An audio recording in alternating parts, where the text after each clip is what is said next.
છલકાયા તો જાણ્યું વસંત છે, હૈયા હરિવરથી હરખાયા તો જાણ્યું વસંત છે। આજના સ્પંદનના વસંતોત્સવ અવસરે આપ સૌનું હાર્દિક સ્વાગત છે। વસંત વિશે મનસુખલાલ ઝવેરીનું એક સરસ કાવ્ય છે જે આખી વસંત ઋતુ વિશે આપણને બધું કહી જાય છે। વસંત જાગે રોમ રોમ ધરતી ના જાગે, સર્વર કેરા નીર જાગે, સાગર ઉઠ્યા સમીર જાગે, સર્વર પાળે સારસ જાગે, આંબા ડાળે કોયલ જાગે, મંજરી કેરા કુંજે કુંજે, મધુકર મધુબર ગુંજે ગુંજે, बुलबुल केरा गीत बुलंदे, मुखरित बंसी कुंज निकुंजे, धरती नीरज धारा जागे, नभमंडलना तारा जागे, फूलड़ा जागे, फूलड़े फूलड़े परिमल जागे, मानव केरा हૈયા जागे, जीवन जागे जोवन जागे, फागणियाना फागे फागे, वसंत जागे सुखद છે। કવિઓ સતત એના ગુણગાન ગાયા કરે છે। તો આવા વસંતના આ પ્રોગ્રામ વિશે ઘણું કહી શકાય, તો આપણી પાસે સમય ઓછો છે એટલે આપણે વસંત વિશે વધુ જાણવાનું માંડીએ અને વસંતોત્સવને માણીએ। પ્રોગ્રામની શરૂઆત પ્રમુખશ્રીના સ્વાગત પ્રવચનથી કરીશું। સ્વાગત પ્રવચન કરશે પ્રમુખશ્રી ચંદ્રભાઈ। પહેલા તો જાણે આપકો એટલે થોડું મોડો પ્રોગ્રામ આવ્યું એ રીતે આમાં પણ ટીકિંગ પ્રોબ્લેમ્સ આવે એના માટે ક્ષમી કરજો। આપણે વસંતોત્સવ ગયા વર્ષે પણ માર્ચમાં કરેલો, આ વર્ષે પણ થોડા માર્ચના એન્ડમાં કરી રહ્યા છે અને ઋતુ ફેરફારને કારણે આ વસંત ગ્રીષ્મનો સમયગાળો થઈ ગયો છે, પણ હોળી હમણાં જ ગઈ છે એટલે વસંતની અસર રહી છે અને હેમંતભાઈ અને સાથી મિત્રો આપણને અતિ સુંદર રીતે એ વસ્તુ રજૂઆત કરશે। હેમંતભાઈ નો પરિચય આપણને બધાને છે કારણ કે હેમંતભાઈનો વાપી ખાતે સ્પંદન ખાતે ત્રીજો કે ચોથો પ્રોગ્રામ છે, પણ આટલું ફૂલ પ્લેસ જે ઓર્કેસ્ટ્રા સુગમ અને ક્લાસિકલ સોંગ માટે હોય એવું પહેલાં નહોતું। પહેલાં એમણે સંગીત રિસર્ચ ચાલુ હતું, હવે એમનું સંગીત સારા વૃદ્ધોના શરીર પર અસર બાબતમાં પીએચડી પૂરું કર્યું છે। 30થી વધારેના આલ્બમ પ્રગટ થઈ ચૂક્યા છે, 2 ફિલ્મોમાં પણ હવે એમણે ગાયું છે। એ આપણા જૂના અને જાણીતા હેમંતભાઈ દેસાઈ ભરૂચમાં ગાજા પક્ષે કોલેજમાં અને આગળ સંગીત ક્ષેત્રે વધી રહ્યા છે, એ પ્રગતિ પણ આપણને આજે માણવા મળશે। એની સાથે દીપાલીબેન, ડૉક્ટર દીપાલીબેન એ મુંબઈથી આવે છે અને દીપાલીબેન તેમજ અન્ય સાથી કલાકારોનો પરિચય હેમંતભાઈને કહું કે એમના પ્રોગ્રામ દરમિયાન વણી લે તો એમના વણી લેશું। અસ્તુ, હવે આગળ પુષ્પોથી કલાકારોનું પુષ્પોથી સ્વાગત કરીશું।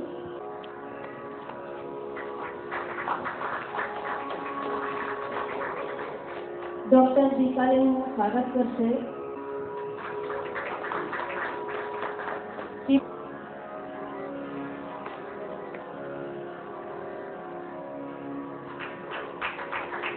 શ્રી નારાયણભાઈ ગોમડિયા, श्री नयनभाई छत्रीवाला, डॉलरभाई भट्ट, श्री भूपेन्द्रभाई सोलंकी। बांसुरी में हर्षल पांखा। હવે શરૂઆત બધાની પ્રાર્થનાથી કરીએ રાગ વસંત પર આધારિત છે અને તમારા બધા અમને વધારે સહકાર આવી ગયો છે। બહુ અઘરા રાગો પસંદ કરેલા છે અને મટીરિયલ ઘણું બધું છે, સમય થોડો ઓછો છે।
મિત્રોનો પરિચય.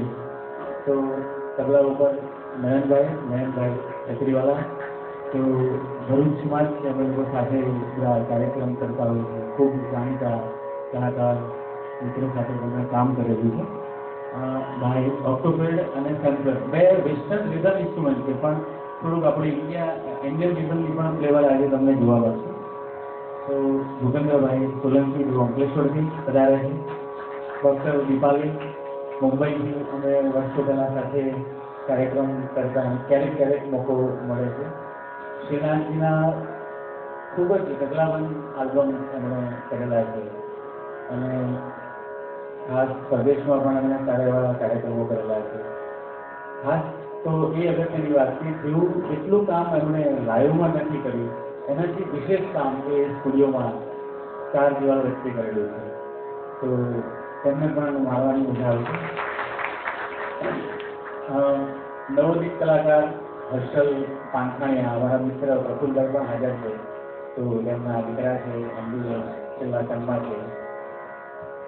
આર્ટિસ્ટ શ્રી નારાયણ ભવરિયા તો બરોડાથી વધારે છે અને ઘણા બધા આલ્બમ્સમાં તેમણે ગિટારનું પ્લેઇંગ કરેલું છે. મારા મ્યુઝિક પેકેજમાં પણ એમણે કુડિયા અને વૈરવી રાગની થોડી આલાપીને ઝલક લગાડી હતી. જે મને ખાસ આ પ્રસંગ એવું છે કે આપણે એમને બોલાવી માણીએ. અને મારા મિત્ર ગુરુ જે કોઈ સરસ જનકભાઈ શેઠ અમે સાથે કોલેજમાં છીએ. ખાસ કંઈ પણ કન્ફ્યુઝન હોય એટલે જનકભાઈને યાદ કરવાના. જનકભાઈ આનું કેવી રીતે થાય, ખૂબ સિનિયર વિદ્વાન માણસ. તો આ પરિચય રાગની વાત કરીએ. બસંત રાગ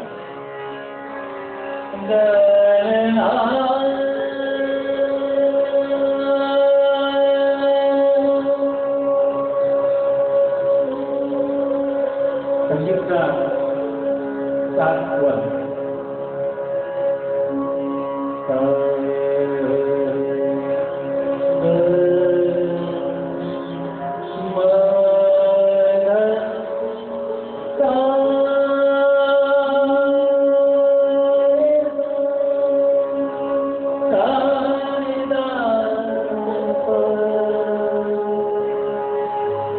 બસંત સ્વરૂપ જ કંઈક આવો પ્રકાર વચ્ચે આપણે આને આ રાગની લેતા રહીશું. એનું સ્વરૂપ જ કંઈક આ પ્રકારનું છે.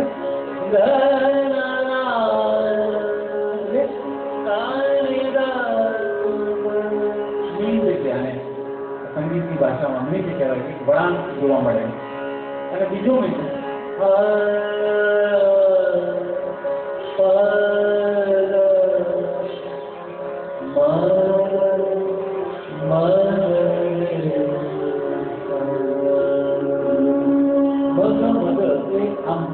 એક વખત ન લેવાય, એક કરતા વધુ એટલે કે પુનરાવૃત્તિ આમાં જોવા મળે. મજાનો રાગ.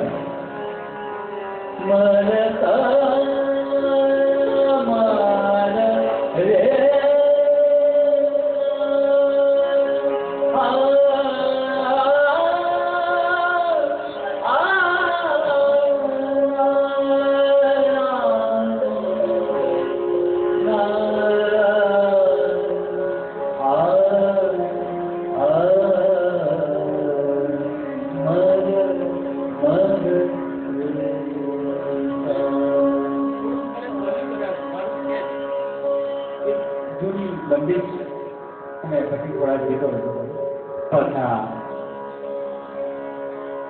જાણીતા અને મહાન કલાકારોએ આ બંદીશ ગાયેલી છે. શબ્દો મજાના છે. ફગવા આઈ થિંક એક ઉત્સવનું નામ છે. ફગવા બ્રિજ દેખન કો ચલો રે. ફગવા બ્રિજ દેખન કો ચલો રે. ફગવે में मिलेंगे कुंवर कान आई बहार सकल बन फूली. आई बहार सकल बन फूली रसीले लाल को ले अंगवा. भगवा ब्रिज देखन को चलो. नारायण भाई ने रिक्वेस्ट करके थोड़ा माहौल सरस રીતે બનાવી આપે.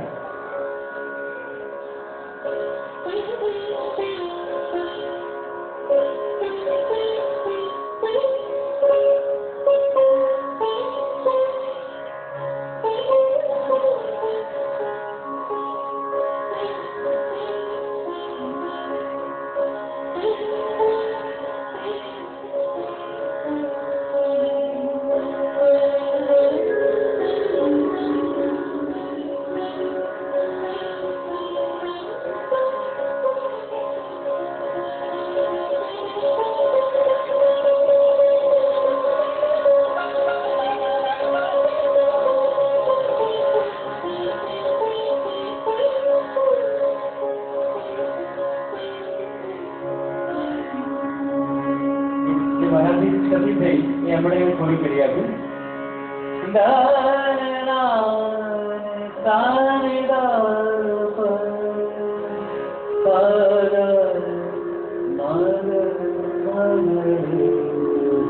અને હવે લલિત અંગ, આમાં લલિત અંગ આવે છે. લલિત વહેલી સવારનો રાગ આપણે અગાઉના કાર્યક્રમમાં એની ચર્ચા કરી હતી.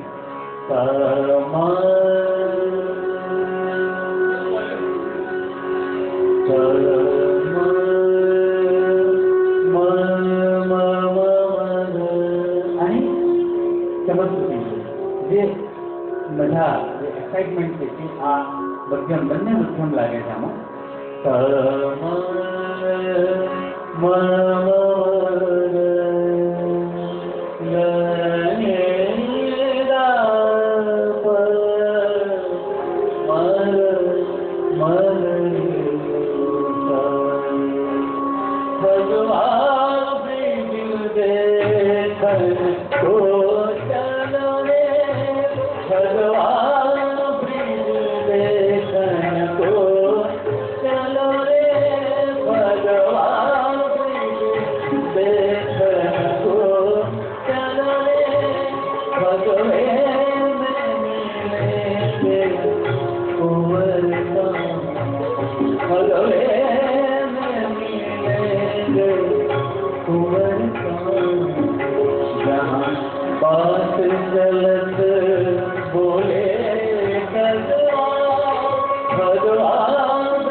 જસરાજજીએ પણ સરસ મજાની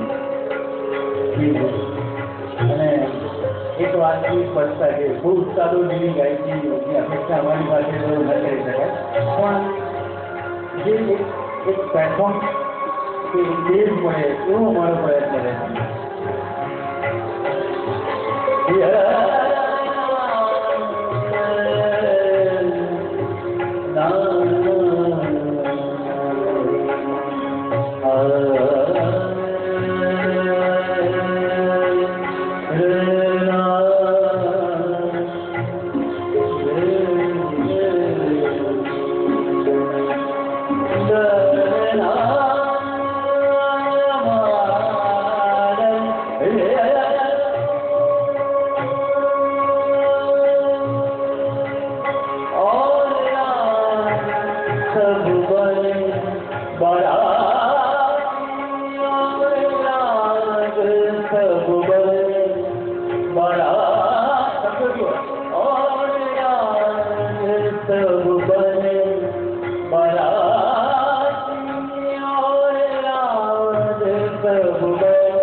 मदन महोत्सव आज सखी मदन महोत्सव आज सखी विदा भयो जो અહીં કલર રંગ બદલાય છે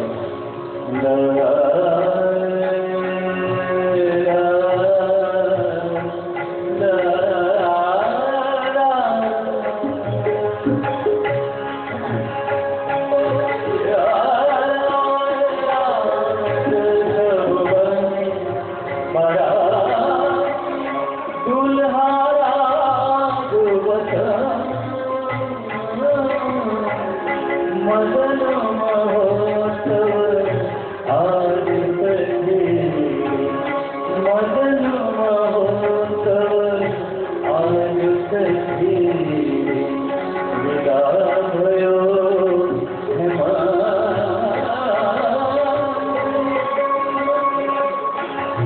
विदा भयो मदन महोत्सव आज सखी विदा भयो हेमंत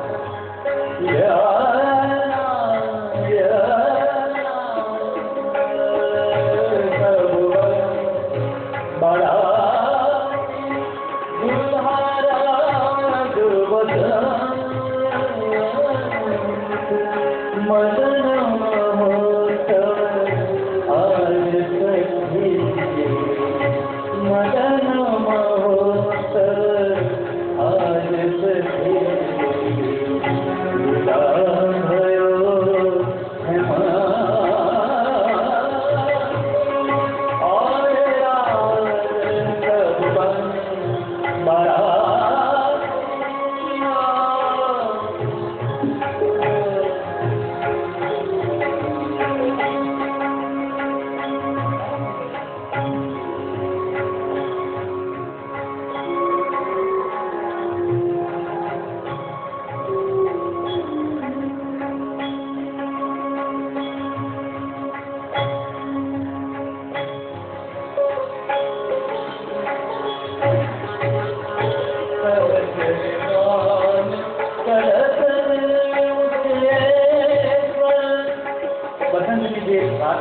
ये खुली है એનો જે વાડી પર મેદર પર એ સાથે ચાલે એટલે કાચા પોતા ગાયકનું આ ગાવાનું કામ નથી સીધું ઉપરનો સ્વર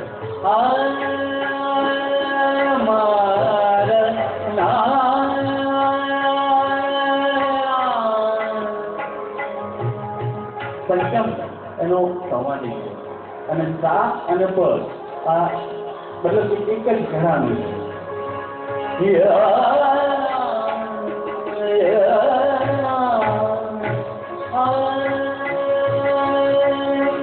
આમ જનરલી નીચેથી ચાલુ થતું હોય પણ આ પસંદ એવો રાખે કે જેનો વાદી એ ઉપર તાર સપ્તકમાં સડનમાં બિરાજ્યા છે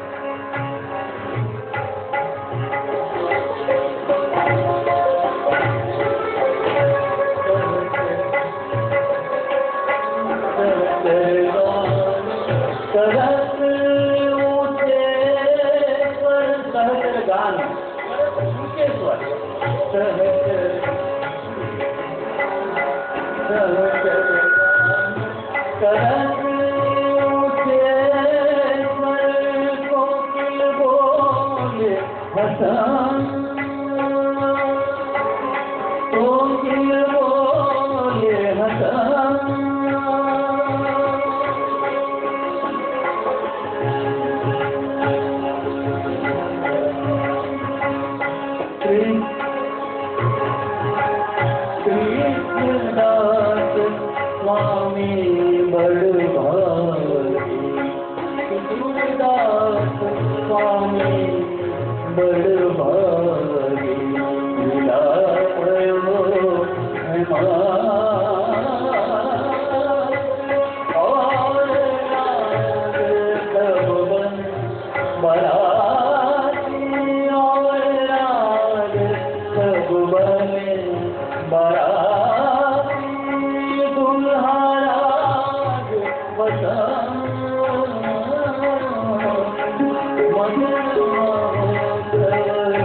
હવે આમાં બરાબર ચાલે છે? ઠીક છે.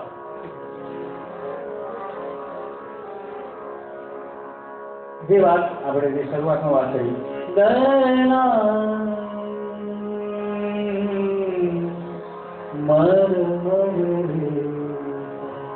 તમારે લલિત અંગની પણ વાત કરી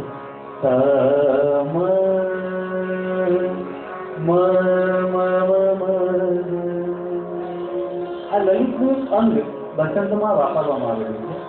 તો લલિત ઉપરની થોડી વાતો કરીએ. એક બે ગીતો લલિતના જોઈએ. આમ વહેલી સવારનો રાગ છે અને એક સરસ મજાનું ગીત હું અને ડૉક્ટર દીપાલી રજૂ કરીશું.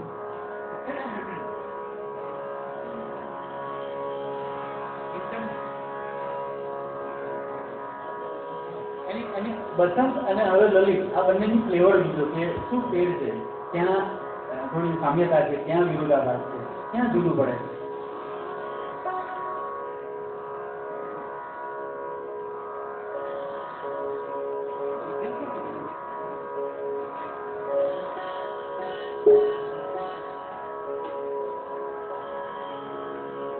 સગત મધ્યમ આ રાગમાં પંચમ નથી, વહેલી સવારનો આ રાગ છે.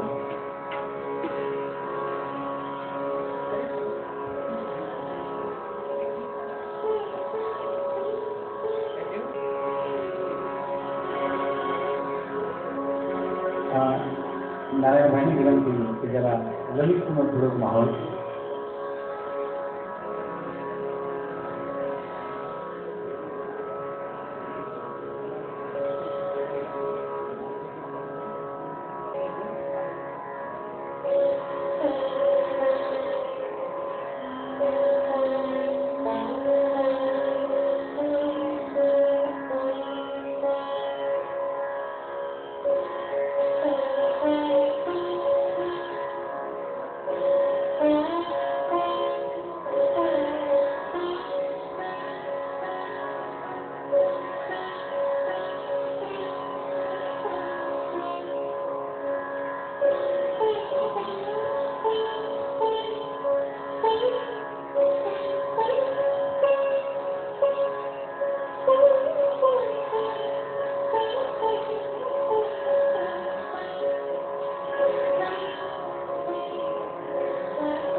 એના વિશે પંડિત ઓમકારનાથજીએ દરેક સ્વર વિશે વાત કરી છે. મધ્યમ એક જાગૃત સ્વર